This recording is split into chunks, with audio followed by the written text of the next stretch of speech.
पुससावळी तालुका खटाव येथे मोठ्या प्रमाणावर तृतीयपंथीयांच्या लोकांची वर्दळ असते.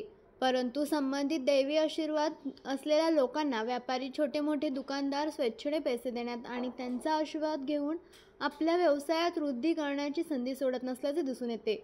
तर बऱ्याच ठिकाणी घरात नवीन सदस्याचे आगमन झाले की शुभ आशीर्वाद घेण्यासाठी यांना मानाने आमंत्रित केल्याचे दिसून येते.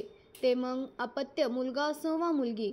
अशा प्रकारे तृतीयपंथी भगिनींना देण्यात येणारा मान सन्मानाचा गैरफायदा घेत तृतीयपंथीयांच्या लोकांची वेशभूषा करून उदरनिर्वाह करणाऱ्या जमातींवर देखील संशय न घेता मागेल तेवढ्या रकमेची देणगी दिली जाते.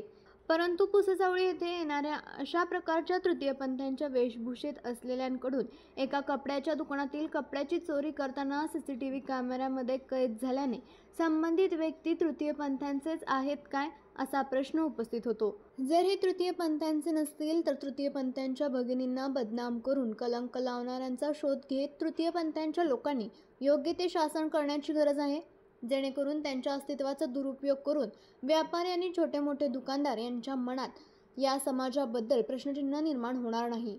आपल्या तालुक्यातील जिल्ह्यातील बातम्या सर्वप्रथम पाहण्यासाठी आजच सातारा न्यूजला YouTube चॅनलवर सबस्क्राइब करा, लाईक करा, शेअर करा आणि बेल आयकॉन प्रेस करायला विसरू नका.